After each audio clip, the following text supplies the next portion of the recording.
It is my great honor and privilege to join all of you today in this event, which is about solidarity with the people of Iran, to call for an end to the Islamic regime and for democracy and human rights for all the people of Iran. My heart goes out to you, and for those of you who have lost loved ones or whose loved ones are in prison, I extend my love and solidarity. You're in my thoughts and in my heart. You have shown extraordinary courage, taking a stand against a great tyranny. It is a courage that will one day bring freedom to Iran. And all of you who have made sacrifices, and even in some cases, or in many cases, lost your lives, you will be revered and remembered throughout history.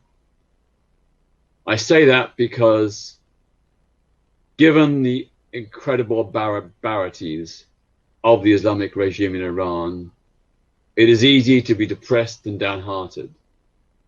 I understand people who feel crushed, but there is always hope.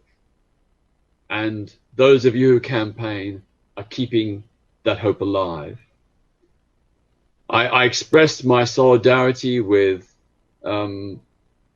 oppressed and arrested people who are trade unionists, women's rights campaigners, human rights lawyers, journalists, LGBT plus people, and many, many others, including the oppressed minority nationalities of Iran, the Awazi Arabs, the Kurds, the Baluch, and others. I was heartbroken just a few days ago to learn of the execution of Ali Mutarai, the Awazi Arab boxer, whose only crime was that he defended Awazi Arab culture. He was hanged after a trial where there was no evidence presented. He had no defense lawyer. The charges were fake. Everything about that process was wrong. And of course, he is just one of many, many, many others. And then there are religious minorities, Sunni Muslims, Sufi Muslims, Ahmadi Muslims, those who do not fit with the orthodoxy of the Shia-dominated state in Tehran. So for all of these people, and any I have not mentioned, you are heroes for fighting for democracy and human rights. I and millions of people around the world stand with you. And that's why we support this campaign to boycott the Islamic Republic of Iran.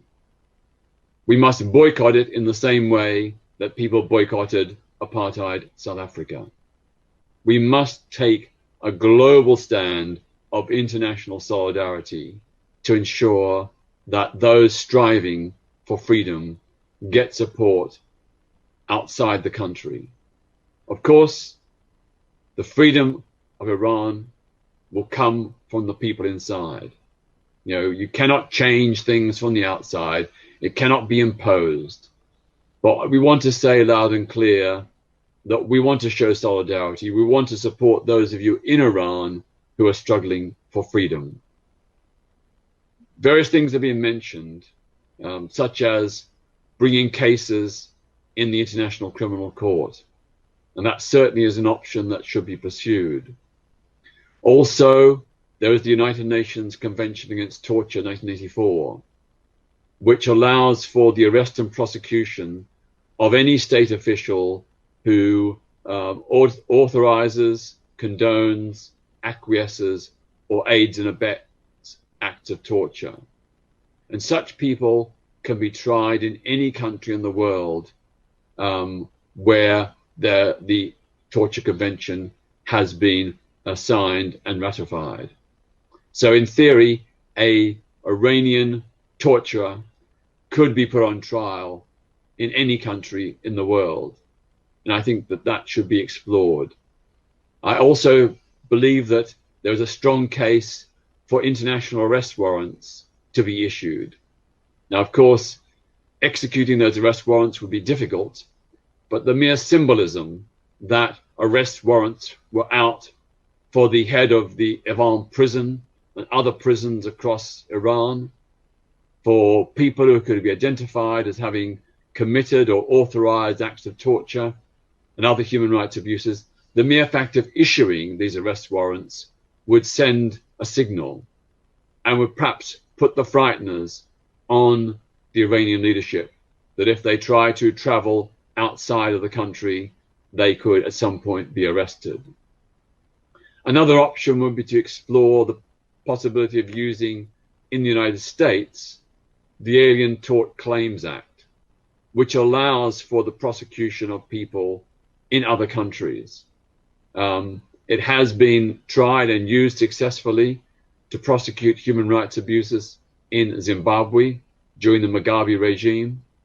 It could also be applied to prosecute human rights abusers in Iran.